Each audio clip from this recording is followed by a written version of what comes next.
Welcome to GearCheckGames. This is part 1 of our commentary for Eco. I'm Joe, as usual. I'm joined by my two good pals, Trey and Dan. And yeah, Eco, one of the launch window games for the PS2, I believe, and one of the most beloved games in its library, in hindsight. What do you guys think? But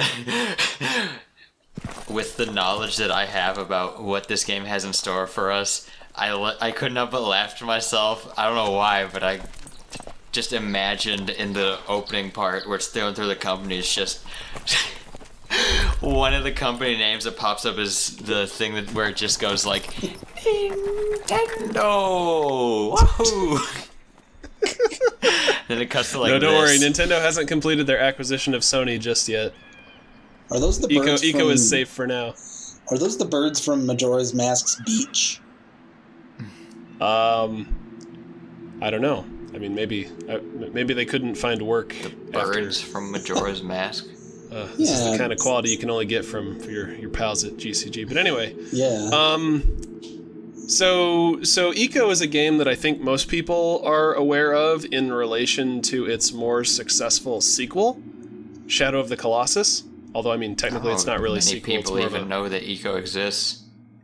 Well, that's also true, but I think this it might not have made the biggest print on like pop culture as a whole, but I think among game developers, Eco is really revered as just a really pure example of game design, because the director Fumito Ueda, if I take one thing away from its work, it's just how he really zeroes in on like a core idea for a game, and kind of, you know, every other aspect of the game is like laser focused on enhancing that one and highlighting that one thing. Yeah. There's not a whole lot of extraneous stuff, and I've heard people criticize this game and pretty much every game that Ueda has worked on for not offering much in the way of replay value, because it's kind of meant to be like a one-and-done sort of thing where you play through this relatively short, maybe like 4 to 8 hour campaign, experience the story, and then you're just kind of like done with it. But I don't know, I just keep coming back to these games because I love the worlds, I love the gameplay and the characters, for as simple as they are. It's all just very kind of mesmerizing to take in. Yeah. They have a good, like, mood that they set whenever you play these games. I think that's why I like them. Yeah, definitely. And I guess this would be a good example of that, because we have this kind of long cinematic intro here. And I say cinematic, you know, many games nowadays could be described as cinematic, but this was one of the early examples, I think, of, you know, cinematics in games being like of this level of production value, with all these really considered camera angles and movements and the way everything is kind of staged and shot here. So what's the deal? Who is this horned kid? His name is Melvin. Melvin? His name is John Eco. Yes. Space Marine. John Eco, the greatest adventurer in the universe. So this is... And he is, well, they explain this a little bit later in the game, but he is the member of, or he's like a child from this village nearby to this castle, where the villagers are superstitious of children who are born with these big old steer horns. Oh. And once the boys reach a certain age, they take them to this castle, and they put them inside these little pods and just kind of leave them to die. It's kind of like the old superstition of, well, you know, how we need to like make like a virgin sacrifice or whatever to keep bad luck from befalling the village or whatever. But in this case, it's just, you know, these boys are just born with horns every once in a while, and you know, when that happens, they got to take them off to be sacrificed. Gotta take them off to the farm. So that's a cheery note to start this adventure on. Wait a minute, that guy's helmet had horns. Those hypocrites. Yeah. Honestly, it kind of looks. It kind of reminds me of the final boss of Shadow of the Colossus, because I played that game before this one. Like I'm pretty sure most people did. In all honesty. People consider it a prequel to this game, don't they?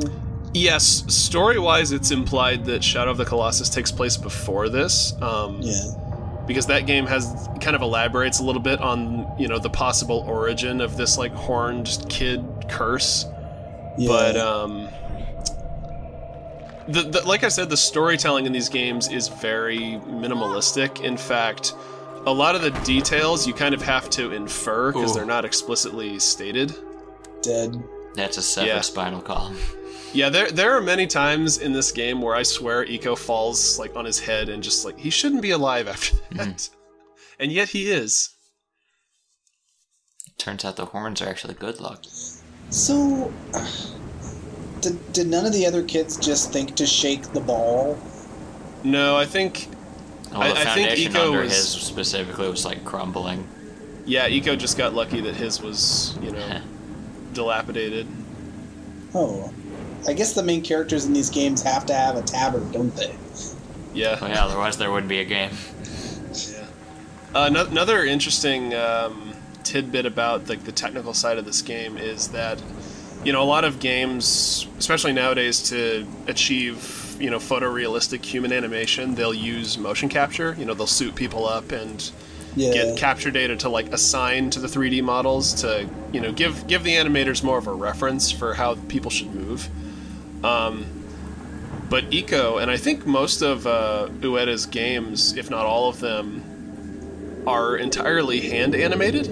Oh wow! Which, you know, because, you know, this game was released in 2001, and obviously it's aged considerably, but in terms of animation quality, you really have to respect what they accomplished, you know, for such an early PS2 game.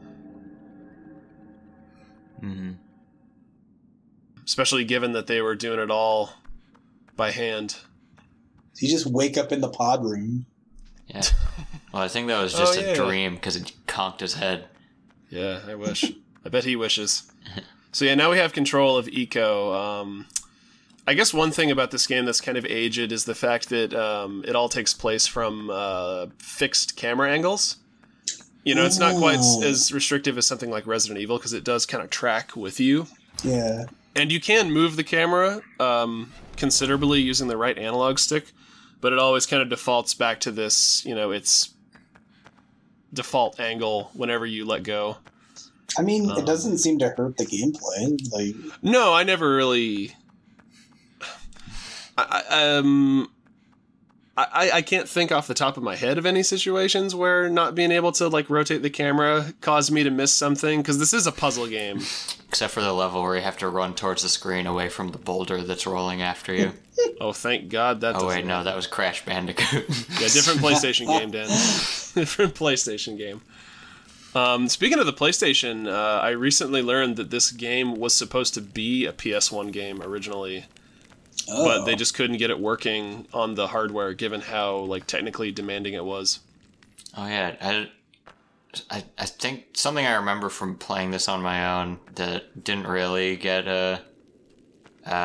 shown in the clip before is that in that room there's actually like a few ways to get up there.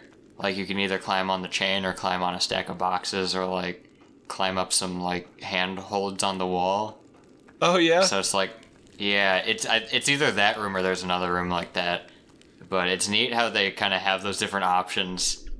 Just like, I don't really know why. I guess so you can experiment with like some of the movement mechanics, but like... Maybe so you don't get stuck if like the rope isn't making sense to you at first.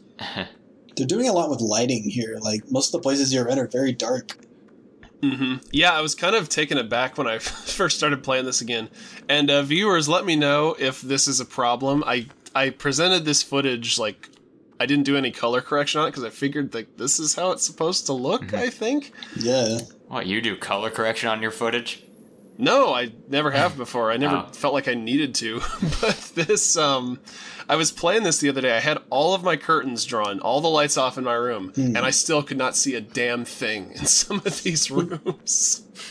Must be by design, apparently. Yeah, I guess. Well, I remember in Shadow of the Colossus, there's a lot of areas like that as well, where they're just very kind of organically dark rooms that, you know, where the darkness is kind of part of the challenge, I guess. Oh yeah, everybody in this game speaks made-up language. Yeah, Japanese. Okay, that's not what I said. Japan doesn't exist. Japan only exists in anime. My untrained ear, it sounds like it's like Esperanto. People only learn learn Japanese so they can watch anime better. Yeah, I mean, I didn't do that. To me, it always, you can kind of like pick up little bits of Japanese in it, which makes me just wonder. Or okay, it sounds a little like it to me. Yeah. So I always wondered what that sounds like to a native Japanese speaker. If it sounds like a lot sillier. What if they're actually just speaking Simlish? Because here it's just like, oh, it's just like a language that I don't understand. But I suppose if it's more, is it like and I hope this is not the case, but I almost wonder if it's like the equivalent of like the made up language from like Star Fox Adventures, which, you know. Oh God, dead. God help them if it is. Did they make up a whole language for Star Fox Adventure? Yeah. Well, they made up part of a language at least. But why?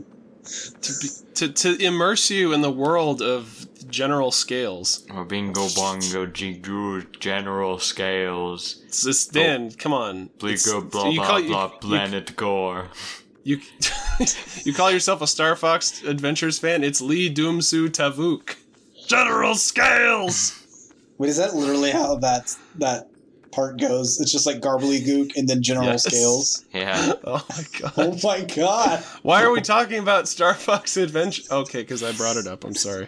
Why aren't we playing Star Fox Adventures? You know what, Dan? If you want to record the that only game, good be my rare guest. Game ever made.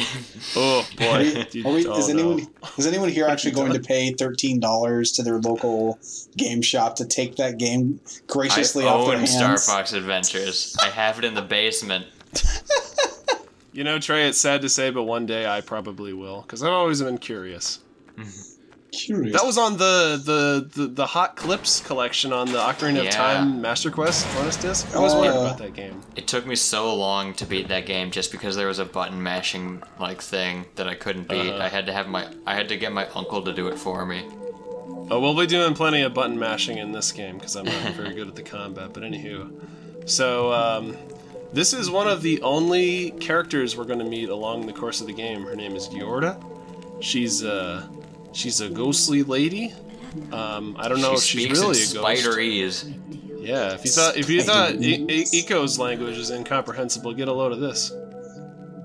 She speaks ancient Hyrulean. I was about to say, she kind of looks like she speaks Hylian. We're gonna understand her in the new game plus. Oh yeah. Thankfully, she doesn't try to give you as many tutorials as Fi does, so we're all good. Oh, I was talking about Wind Waker. I know you were, but Trey was talking about Skyward Sword. Yeah, this has a very... boop. She gonna boop him. Yeah. Not if I boop him first. Not the Tengu. So these are our Goombas of the game, the shadow beings or whatever, which are another thing that Fumito Ueda seems to have an affinity for, is these shadowy villains. Yeah, he made a whole game out of them. Yeah.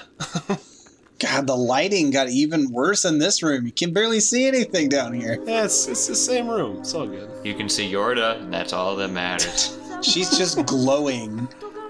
Yeah. For some reason, I thought she petted him just there. Do you think Yorda, isn't affected by the lighting at all? Because they were playtesting the game, and people just kept losing Yorda in the shadows. Alright, make her glow. Well, I'm guessing that was part of what went into her character design, is we need to make sure that she's visible at all times, because Yorda is going to play a very important role in our escape from this castle. Yep. But spoilers, this game is the best escort mission ever made. It is, man. I'll fight you. BioShock Infinite. Ain't got nothing on this game. Get that out of here. He jerks her so hard. Her poor little arms. Uh-huh. Oh yeah. When I played this game, I knew it didn't matter at all, but like, if anything, this is a testament to how good the game is and like how much it makes you care for the characters. Because like when I was playing, I would always like try to be gentle with her and not jerk her around. Yeah, kind of start out walking and then like ease into her run. Because I just feel bad if I like almost yanked her arm out of her socket. Uh-huh. When there's not a whole lot of music in this game, but God, I love the save point music. Yeah. Also, I love that the save point is just a stone couch. Yeah. Yeah. I also like that. You know what? When you're trapped in a big old spooky castle, you got to make do with what you got. Yeah, I like to imagine that Yorda just gets tired really easy because she was the one to point out the couch. She's like, "We have to sit there. We're doing it." Well, she's walking around barefoot. She doesn't got any support for her tootsies. True. We're not taking one more step until we rest. Yes. And now we must rest, but we'll see you in part 2 of our eco commentary. Bye.